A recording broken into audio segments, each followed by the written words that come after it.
नमस्कार, बहुत स्वागत है आपका मारो राजस्थान में। मैं हूं आपके साथ श्रुति श्रीवास्तव। बड़ी खबर के साथ शुरुआत करते हुए मारो राजस्थान की बताते चलें। श्रीगंगानगर से खबर है जहां सूरतगढ़ जेल में 3 मोबाइल फोन मिले हैं। जी हां, 2 सिम कार्ड, 3 मोबाइल चार्जर भी बरामद किए गए हैं। अज्ञात व्यक्ति ने खेल मैदान से जेल में पैकेट फेंका है। सूरतगढ़ उप कारागृह में शौचालय के पीछे पैकेट मिला। जेल प्रहरी की रिपोर्ट पर अज्ञात के खिलाफ मामला दर्ज कर लिया गया है।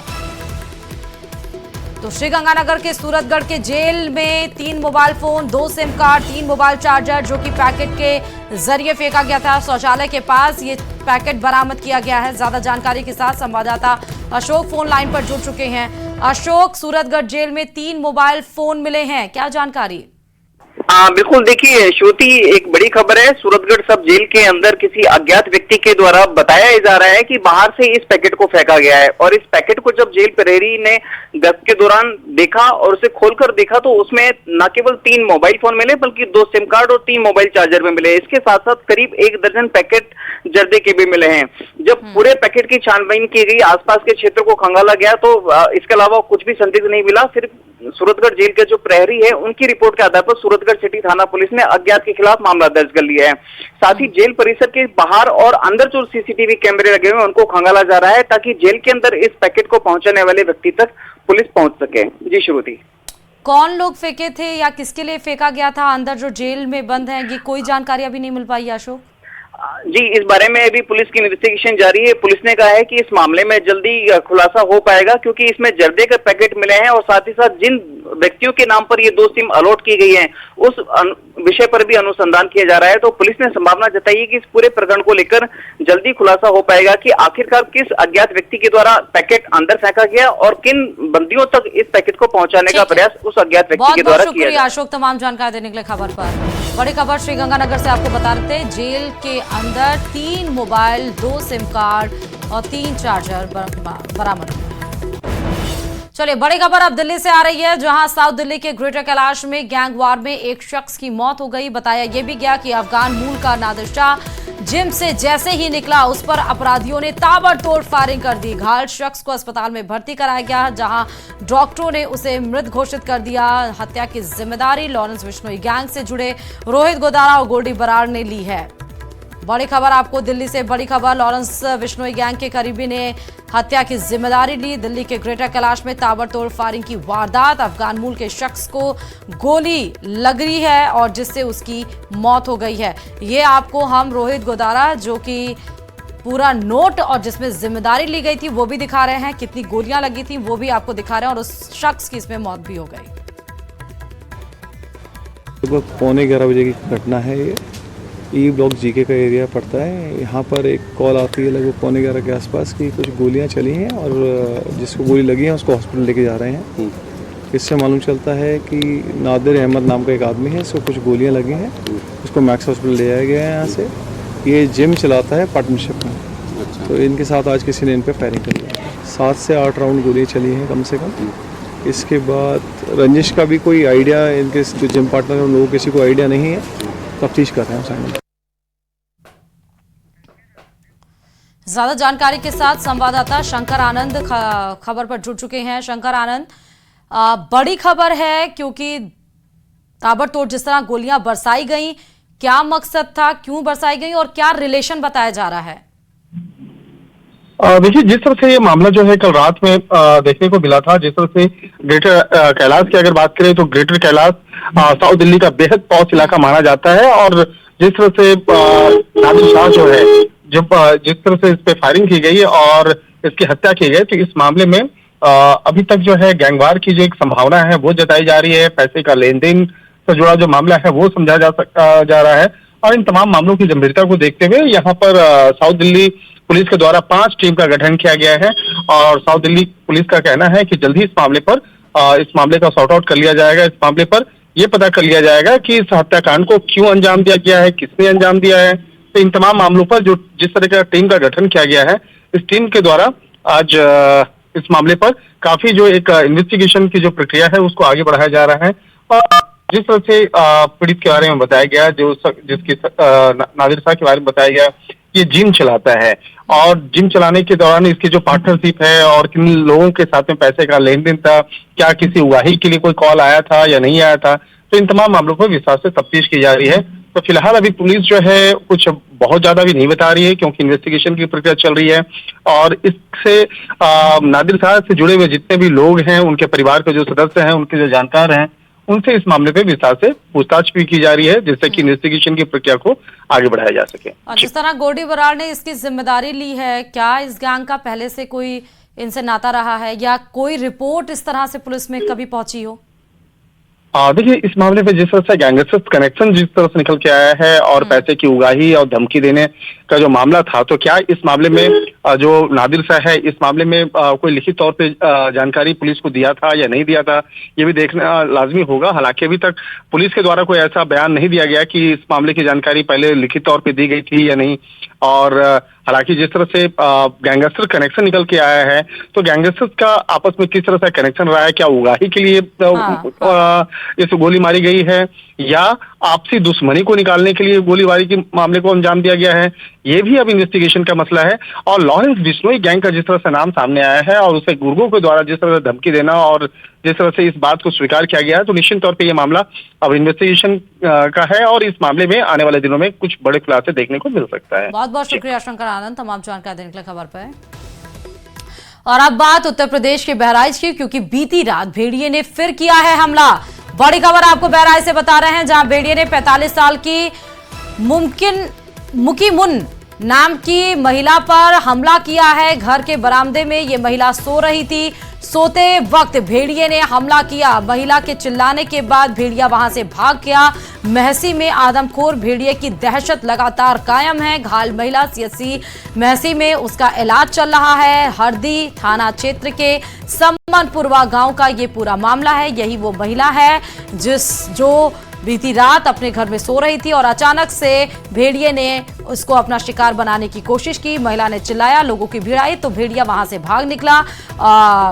हालांकि तुरंत इसको सीएचसी में भर्ती कराया गया, जहां पर उनका इलाज किया गया है। बड़ी खबर आपको बता रहे हैं, बीती रात एक बार फिर से भेड़िए का आतंक देखने को मिला। बहसी इलाके में लगातार भेड़िए के आतंक से लोगों के दिल में डर समा गया। हालांकि लगातार सर्च ऑपरेशन किया जा रहा है। कल ऐसे भरसक उम्मीद थी, जिस तरह से कैमरे में जो छठा भेड़िया है वो नजर आया था और वहां पर पुलिस की गश्त, वन विभाग की टीम वहां पर थी। ऐसा लग रहा था मानो, क्योंकि जो दूसरी तस्वीर है, हम उसी दूसरी तस्वीर के बारे में बता रहे हैं। कल ऐसा मानो लग रहा था कि जो गन्ने के खेत अगल बगल हैं वहां पे भेड़िया छुप सकता है, क्योंकि वहीं के आसपास कहीं पंजे के निशान पाए गए थे। लेकिन नहीं, पिंजड़े में कैद नहीं हुआ, लेकिन हाँ, एक महिला को शिकार जरूर बना लिया भेड़िया ने।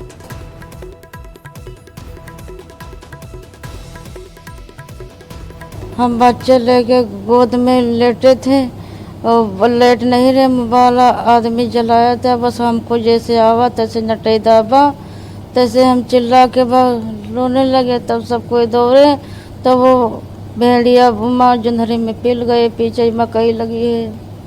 भेड़िया ही था? भेड़िया थे जी। कुत्ता उत्ता तो नहीं था? नहीं जी, कुत्ता उत्ता नहीं, भेड़िया ही। और वन स्टेट वन इलेक्शन अब प्रदेश में सियासत का प्रमुख मुद्दा बनता जा रहा है। निकाय चुनाव पर अब वार पलटवार का खेल शुरू हो गया है और इसी पर देखिए यह रिपोर्ट।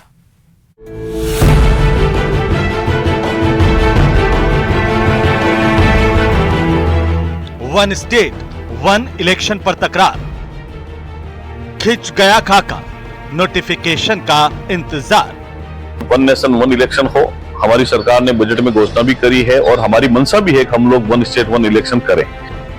निकाय चुनाव, विपक्ष का पलटवार, पंगु बनाना चाह रही सरकार। चुनाव और एक स्टेट करें, हमें आपत्ति नहीं, बट वो कर नहीं पाएंगे तो प्रशासक लगा करके आप 1.5 साल पंगु करना चाहते हो। यूडीएच मंत्री झाबर सिंह खर्रा के वन स्टेट वन इलेक्शन के ऐलान के बाद प्रदेश में अब सियासी पारा हाई हो गया है। वार पलटवार का दौर शुरू हो गया है। वहीं कैबिनेट मंत्री अविनाश गहलोत ने झाबर सिंह खर्रा के बयान का समर्थन करते हुए बड़ा बयान दे दिया है।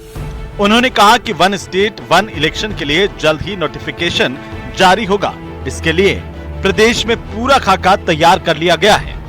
देखिए, निश्चित ही प्रधानमंत्री मोदी जी का भी सपना है कि वन नेशन वन इलेक्शन हो।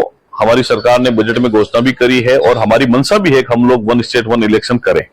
इसके लिए आने वाले समय में सरकार के स्तर पर इस पर बातचीत भी चल रही है, मंथन चल रहा है, कैसे नगर निकाय के, पंचायत राज के और सहकारिता के सारे चुनाव जो एक साथ कराए जाए और लोकसभा विधानसभा के चुनाव जो दिल्ली के लेवल से तय होते हैं तो वो चुनाव आयोग और सरकार मिलकर तय करेगी। लेकिन हम चाहते हैं कि राजस्थान में नगर निकाय, पंचायत राज, सहकारिता के चुनाव एक साथ हो। इसके लिए सरकार के स्तर पर बातचीत चल रही है। जल्दी ही इसके बारे में नोटिफिकेशन भी होगा और आप लोगों को बता भी दिया जाएगा। इधर सियासी गलियारों में वन स्टेट वन इलेक्शन को लेकर विपक्ष प्रदेश की सरकार पर हमलावर है। गोविंद सिंह डोटासरा ने कहा है कि प्रदेश सरकार प्रशासक लगाकर पंगु बनाना चाहती है और निकायों में जन प्रतिनिधियों को घर बैठाना चाहती है। यही नहीं, उन्होंने सरकार को पर्ची वाली सरकार बता दी। समझता हूँ कि इसको लिंगर ऑन करके कहीं न कहीं अटका करके 12 महीने 1.5 साल पे प्रशासक लगा करके नगर पालिका, नगर परिषदें, नगर निगम और पंचायत राज के तमाम संस्थाओं के ऊपर ये एक तरीके से कब्जा करना चाहते हैं और उसको सरकार के इशारे से चलाना चाहते हैं।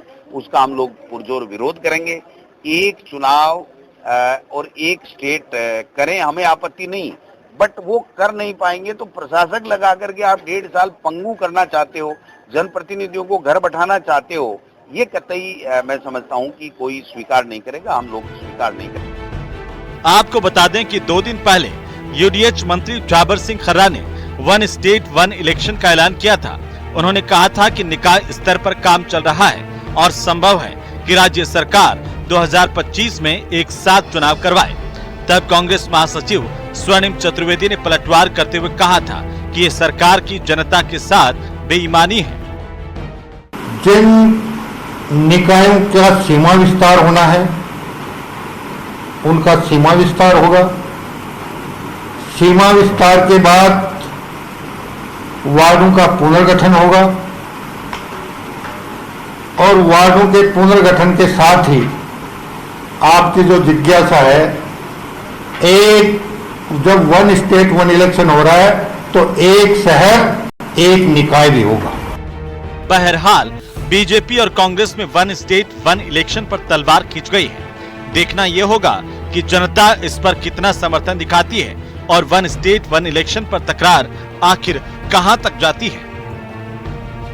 Bureau report, news 18 Rajasthan. और हिमाचल प्रदेश के शिमला में मस्जिद में अवैध निर्माण के विरोध के बाद अब मंडी में भी प्रदर्शन होगा।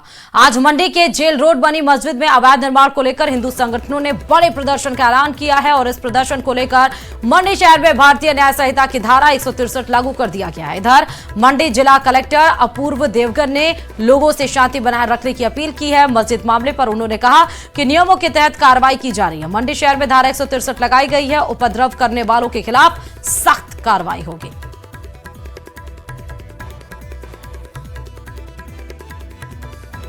जो मामला ध्यानार्थ एमसी मंडी के आया है, जिसमें उनके टीसीपी एक्ट के तहत जो अपनी ही ज़मीन पे जो उन्होंने स्ट्रक्चर बनाया है वो टीसीपी एक्ट के कंप्लायंस के बारे में है, जिसकी सुनवाई और जिसकी जांच कमिश्नर एमसी द्वारा की जा रही है और समयबद्ध तरीके से की जा रही है।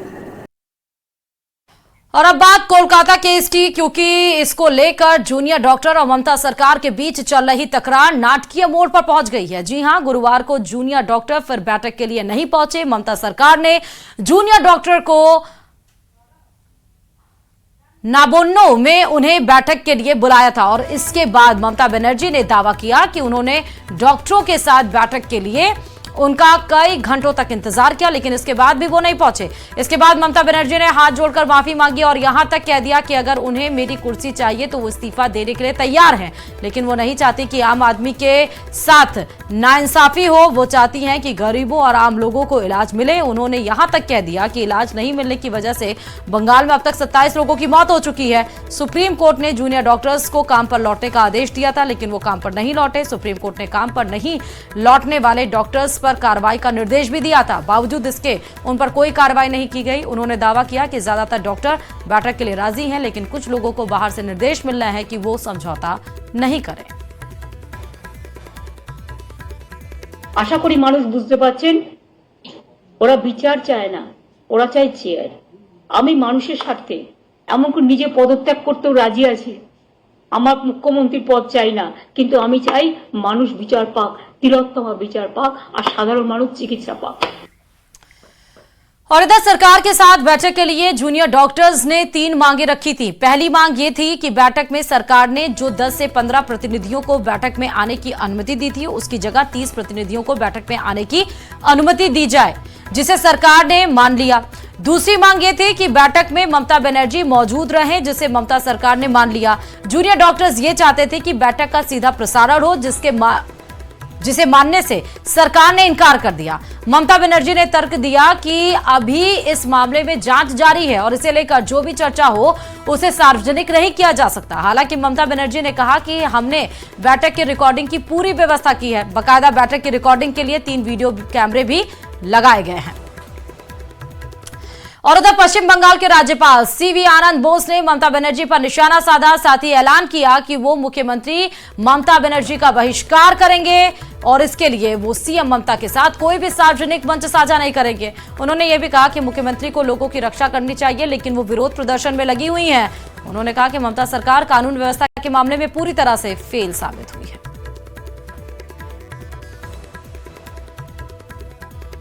In solidarity with the Bengal society, I resolve that I will socially boycott the Chief Minister. I will socially boycott the Chief Minister. Socially boycott means I will not be sharing any public platform with the Chief Minister. उधर दिल्ली के मुख्यमंत्री अरविंद केजरीवाल फिलहाल दिल्ली की Tihar jail में बंद है और आज सुप्रीम कोर्ट आबकारी नीति से जुड़े सीबीआई मामले में केजरीवाल की जमानत पर फैसला सुनाएगी। सीएम केजरीवाल ने सीबीआई की गिरफ्तारी को बरकरार रखने के दिल्ली हाईकोर्ट के फैसले को चुनौती दी है और इससे पहले 5 सितंबर को अदालत ने केजरीवाल की याचिका पर अपना फैसला सुरक्षित रख लिया था। केजरीवाल और सीबीआई का प्रतिनिधित्व करने वाले वकीलों की दलीलें सुनने के बाद जस्टिस सूर्यकांत और जस्टिस उज्जवल भुइया की पीठ ने फैसला सुरक्षित रख लिया है और आज इस पर फैसला होगा कि सीएम केजरीवाल जेल से बाहर आएंगे या अभी उन्हें जेल में ही रहना होगा।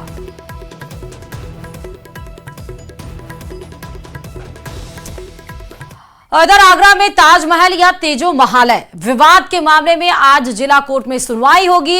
एएसआई के पुरातत्व विंग आरके पटेल को याचिका में प्रतिवादी बनाया गया है और पिछली सुनवाई में कोर्ट से प्रतिवादी को वाद की नकल पत्र ना मिलने का हवाला देते हुए समय मांगा गया था। तेजो महालय पर पूजा अर्चना की मांग को लेकर कोर्ट में 23 जुलाई को याचिका दायर की गई थी। और कर्नाटक के मांड्या में गणेश विसर्जन के दौरान हुई पत्थरबाजी के बाद जबरदस्त बवाल हुआ। भीड़ इस कदर आक्रोशित हो गई कि हालात को काबू करने के लिए पुलिस को लाठीचार्ज करना पड़ा। कल तक 52 लोगों की गिरफ्तारी हो चुकी थी। क्या कुछ मामला है, देखिए ये रिपोर्ट।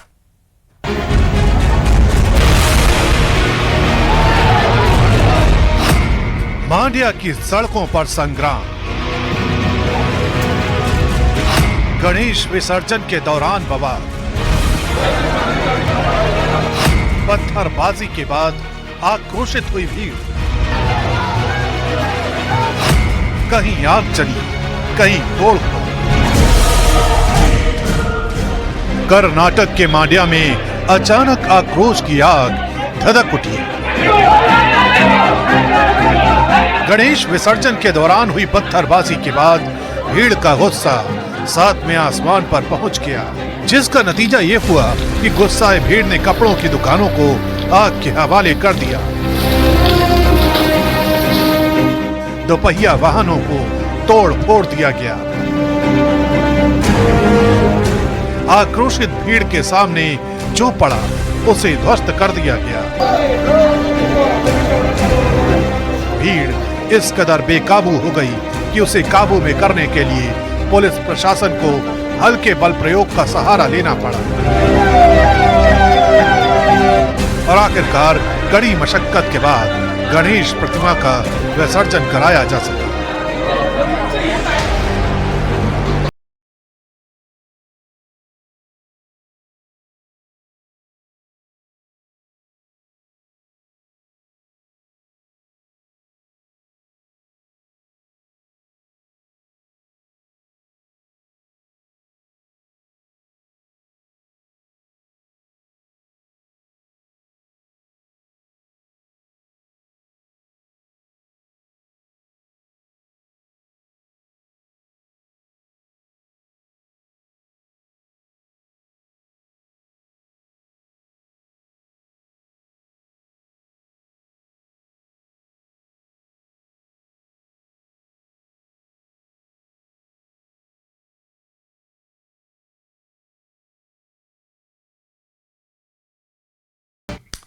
और अब बात बारिश की, क्योंकि मध्य प्रदेश में बारिश से हालात बेकाबू हो चुके हैं। ग्वालियर में बाढ़ प्रभावित इलाकों में सेना पहुंची।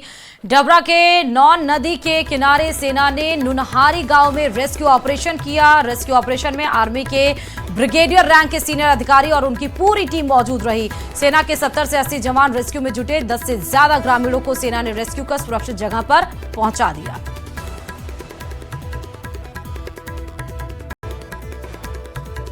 तो ग्वालियर में किस तरह आप देख सकते हैं कि भारी बारिश के बाद वहां पर स्थिति बिल्कुल बद से बदतर हो गई। बाढ़ प्रभावित क्षेत्रों में सेना के जवानों ने मोर्चा संभाला। देर रात तक सर्च ऑपरेशन चलाया गया। तमाम लोगों को बाहर निकाला गया। 10 से ज्यादा ग्रामीणों का रेस्क्यू अभी तक किया जा चुका है।